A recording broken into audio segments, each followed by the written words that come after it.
You've been playing small, not because you lack potential, but because the world has trained you to doubt your own power.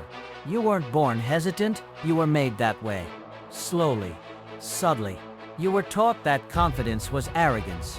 That certainty was ego. That daring to see yourself as the best was some kind of sin against modesty. So you dimmed your light, you second-guessed your wins. You apologized for your ambition. You made yourself smaller to make others comfortable. And now, you walk into rooms already shrinking, already calculating how not to stand out, already measuring your worth by who claps instead of who you are. This isn't insecurity, it's identity confusion. You forgot who you were because the world kept handing you mirrors made of other people's opinion. Every comment, every subtle jab, every backhanded compliment, they all worked like rust, slowly corroding the steel of your self-belief until it cracked. And now, even on your best days, you wonder, am I actually good or just lucky? You keep chasing approval like oxygen when what you really need is a declaration. You need to stop asking, am I enough, and start declaring, I am inevitable. You've been caught in a loop: earn, perform, wait, earn more, perform again. Wait for someone else to say, now you're ready. But that voice never comes. And the longer you wait, the heavier the silence gets. That's the trap. You're caught between two brutal fears, the fear of appearing arrogant, and the deeper, darker fear of dying unknown. You hate the idea of looking like a fool if you step out and claim your greatness, but you hate even more the possibility that you'll leave this earth with your music still trapped inside you, and the clock doesn't care. Time is slipping. You can feel it when you're quiet. You can feel it in the pit of your stomach when the room goes still and your thoughts get loud. There's a part of you screaming, I was born for more than this. And you're right, but the world doesn't reward that feeling unless you own it, unless you wear it like armor, unless you walk in not like you hope you're enough, but like you know no one in the room is better than you. You've been waiting for some external confirmation, an award, a nod, a compliment, a title to finally feel like you belong at the top. But here's the raw, brutal truth. No one is coming to crown you. No one is coming to say, hey, now it's okay to believe in yourself fully. You either act like you're the best or you live under the rule of those who do. You either walk in like the throne was carved for you, or you kneel to someone who decided it was theirs. You've been taught to play the background, to blend, to not be too much, but the background is a cemetery for gifted souls who never claimed the spotlight. You don't need more validation. You need a shift in identity, a violent rupture in the way you see yourself. Because the truth is, the most dangerous thing about you is what you haven't dared to unleash yet. You are not humble. You are afraid, and it's time to call it what it is. Fear of being average is eating you alive, and the only antidote is full-force belief. Not cautious, polite belief, but raw, unapologetic certainty. And until you start acting like you're the best, no one else will treat you like you are. Here's what no one tells you. The world doesn't punish arrogance as harshly as it punishes hesitation. It criticizes boldness in public, but it forgets the meek in silence, and the silence is worse. If you've ever sat in your room at 2 a.m. staring at the ceiling, wondering if you're wasting your life, wondering if maybe you were meant for something massive, but the world just never gave you the chance, then let this burn into your soul. The chance isn't given. It's take, and you won't take it by waiting. You take it by declaring, acting, becoming. Not because someone said so, not because it's trending, but because you made a final decision to stop begging and start becoming. Stop rehearsing your worth. You are not a draft. You are a declaration. You don't need a platform to start acting like royalty. You need resolve. You don't need applause to feel worthy. You need a vow, a promise to yourself that from this day forward, you will speak, move, and think like the best, until reality has no choice but to follow suit. And here's your first mantra. I am not here to compete. I'm here to dominate.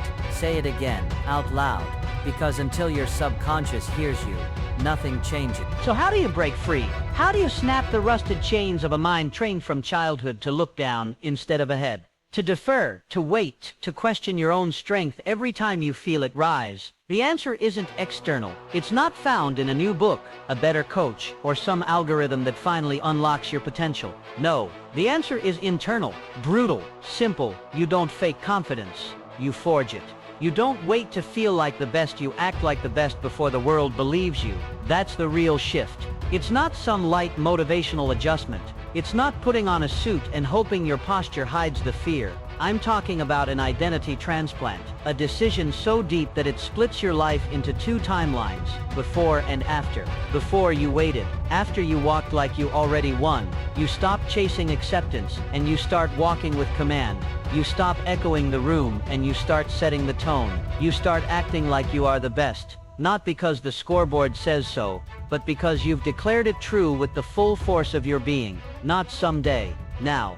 This isn't delusion, it's decision. The world belongs to those who move as if it does. Look around. The successful ones, the ones who dominate. They didn't wait to be told they were worthy. They acted like they were chosen before anyone handed them a single thing. Because self-belief isn't something you earn, it's something you decide. And the world adjusts to that decision. It bends around certainty. It follows command. So if you want the shift, here it is.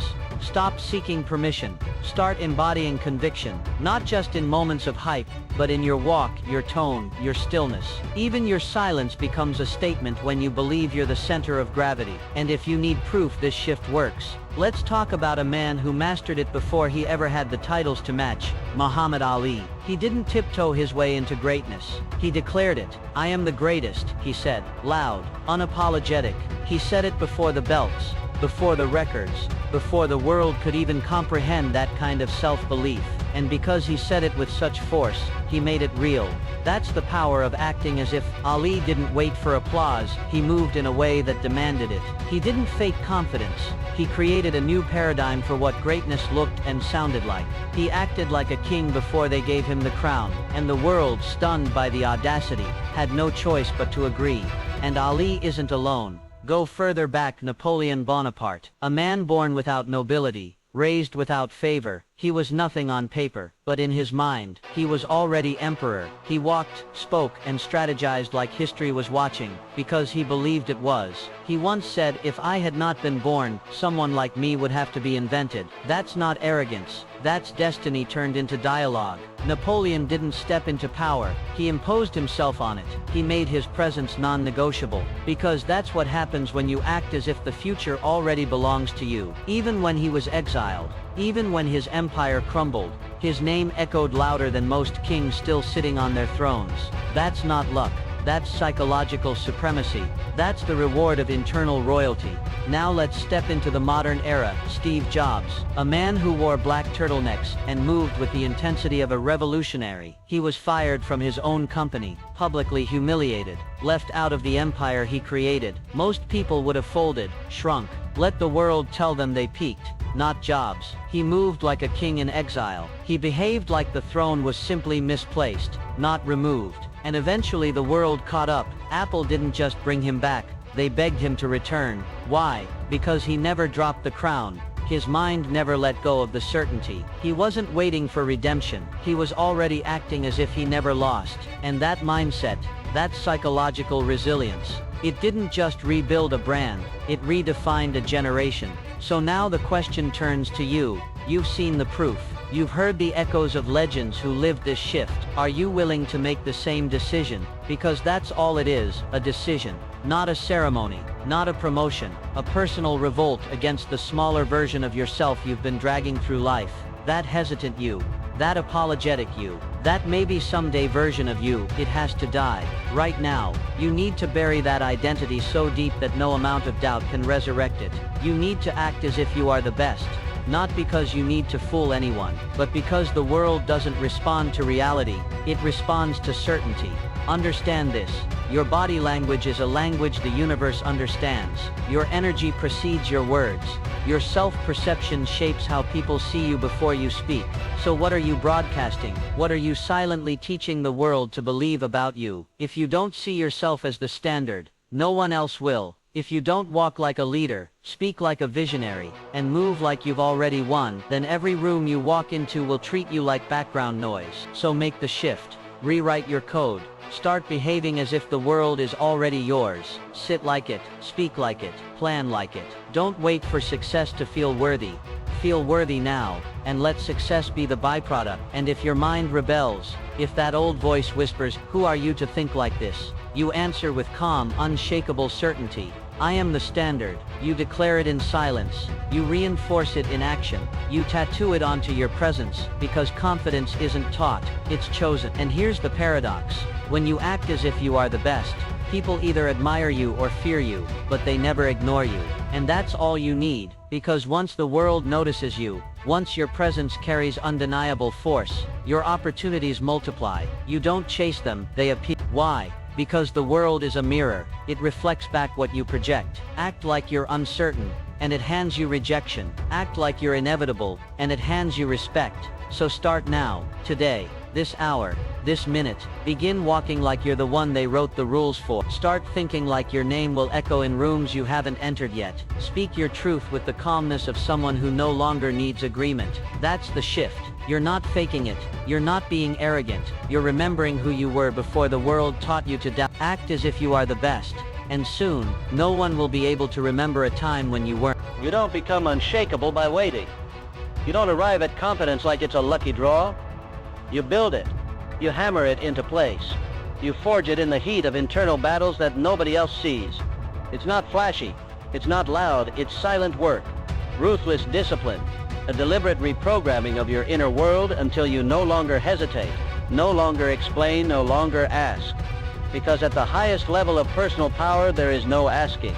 There is only commanding. And commanding starts with the mind. You cannot walk like the best, move like the best, or dominate like the best until you think like the best. And that level of thinking, that high-octane, untouchable, sovereign state of mind, it doesn't come naturally. It is trained, carefully, repetitively, violently, until it replaces every weak pattern you've ever inherited. Most people don't fail because they lack ability. They fail because they never rewired the root of their thinking. They stack knowledge on top of self-doubt, hoping it'll bloom into belief. But your belief is not built from what you learn. It's built from what you repeat, what you rehearse mentally, every day, without apology. You want to act like you're the best? You want to walk into rooms like you own them? Then you have to condition your brain to see that version of yourself as the default, not the dream. And that starts every single morning.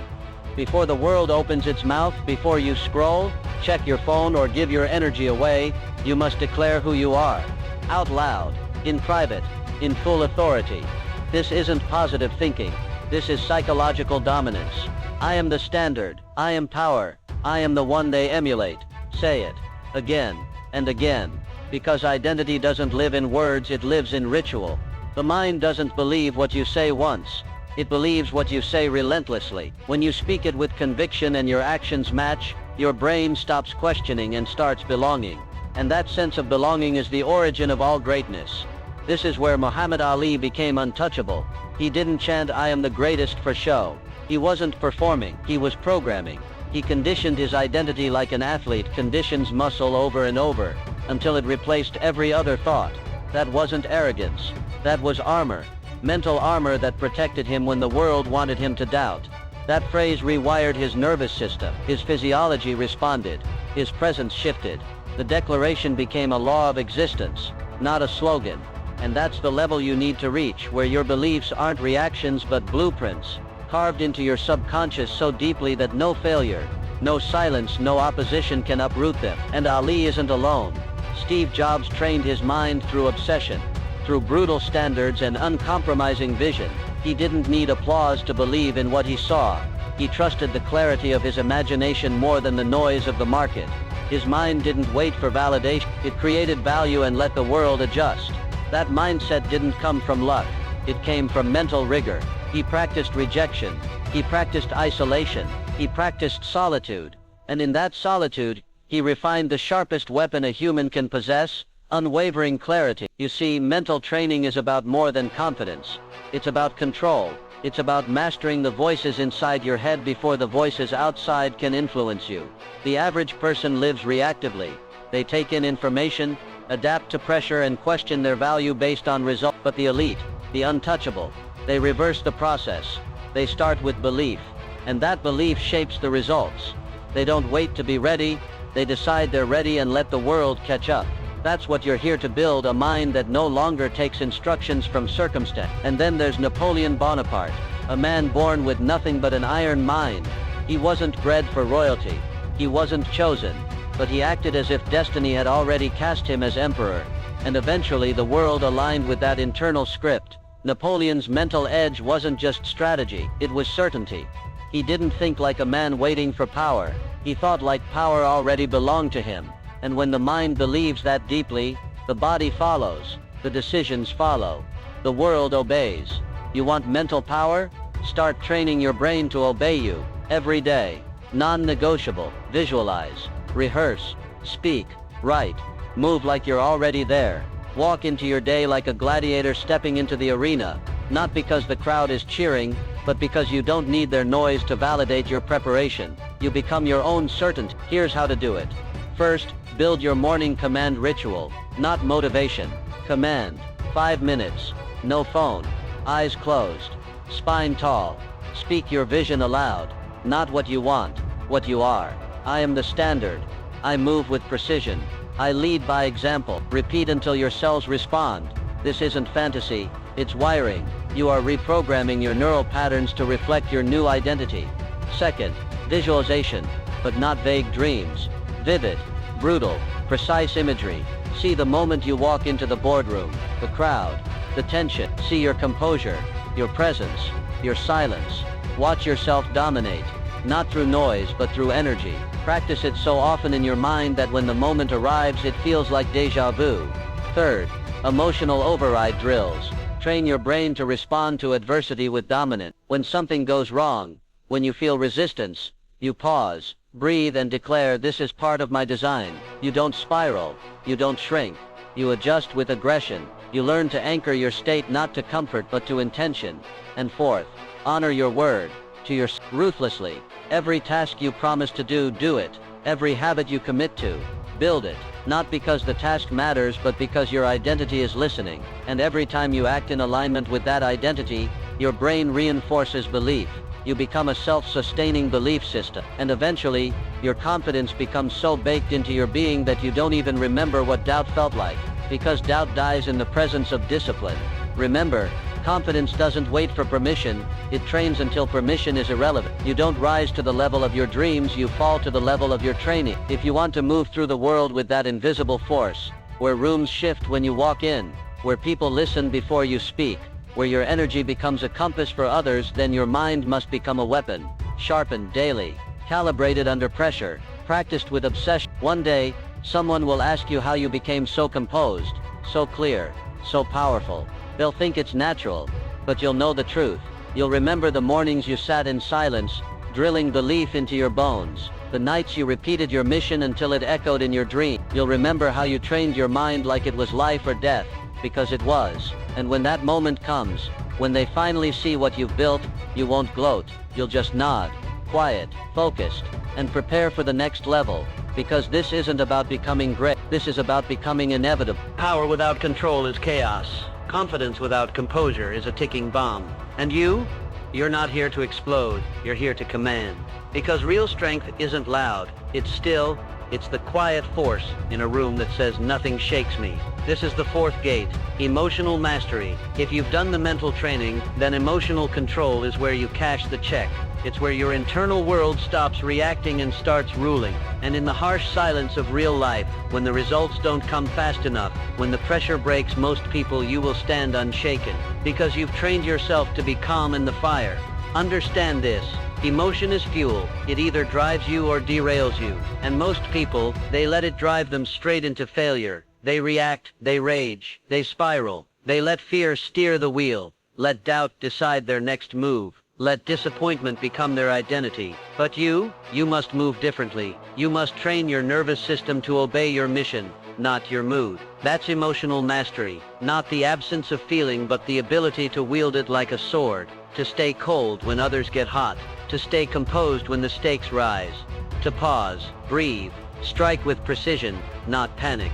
Look at Muhammad Ali again. His fights weren't won in the ring alone. They were won in the space between punches. In the moments where most men would break. The taunts, the pain, the lights, the expectation. He remained smooth, relaxed, playful, even. Why? Because his emotional control amplified his power. He didn't just throw fists, he orchestrated energy, and the world mistook his confidence for cockiness. But it was deeper than that. It was control, refined control. He didn't fear chaos because he was the calm within it. Or Napoleon, surrounded by betrayal, war, revolution. His mind never slipped. His face rarely shifted. He once said, "The strong man is the one who is able to intercept at will the communication between the senses and the mind." That's not poetry, that's doctrine. He didn't react to information.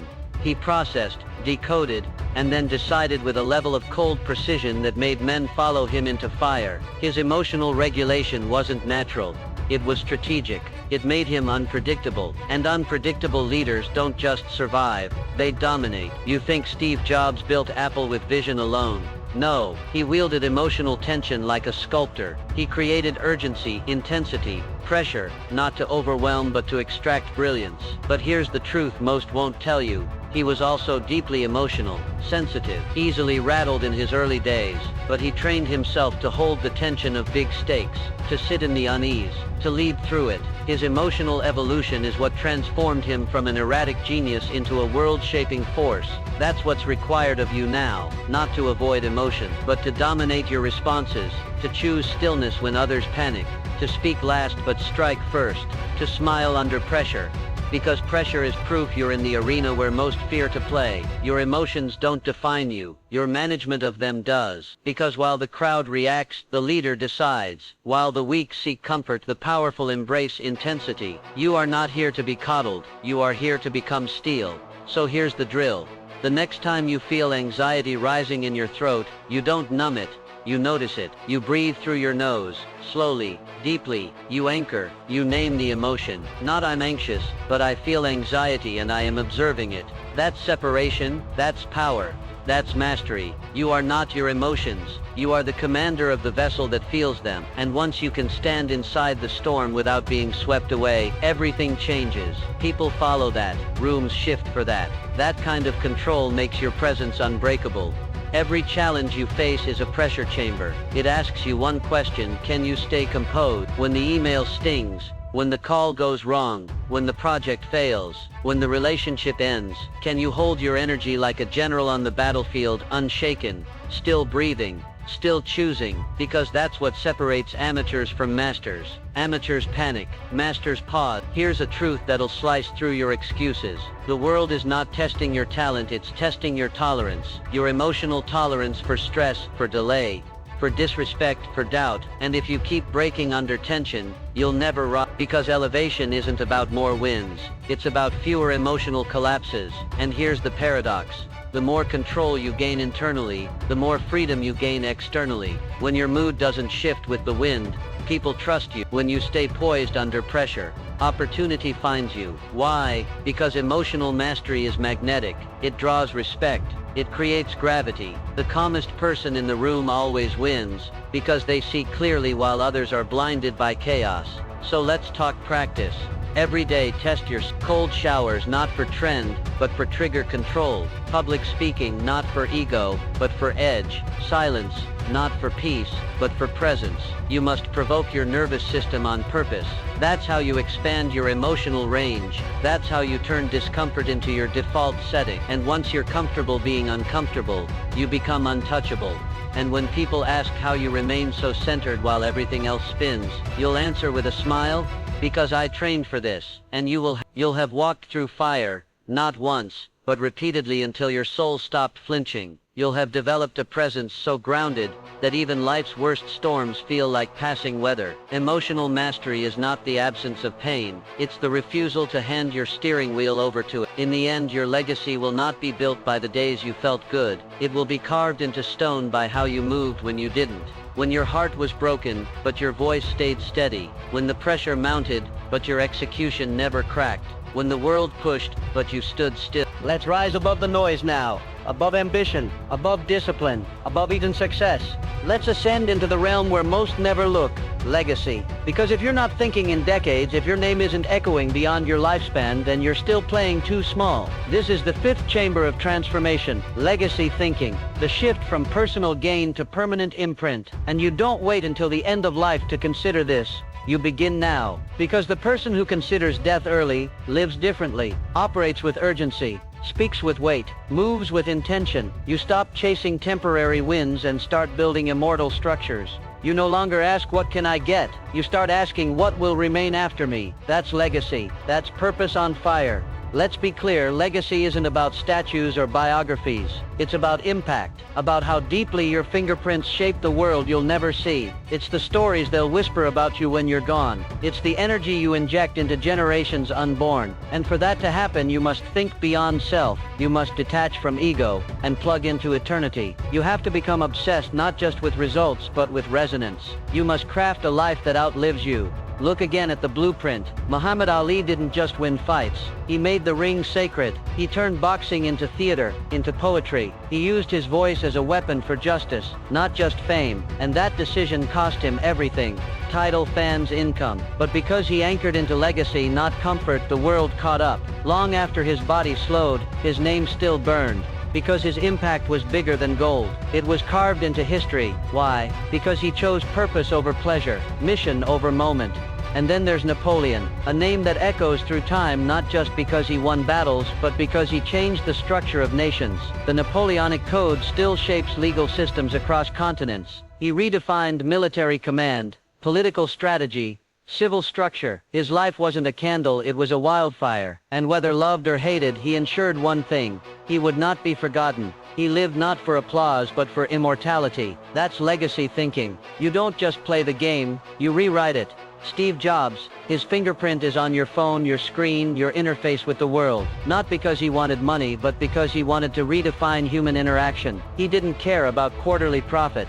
He cared about permanent shifts in how people live. His legacy lives in the very gestures you make with your hand, the swipe, the tap, the fluidity of tech as extension of human thought. That's not success, that's scripture. That's what happens when you build with generational eyes.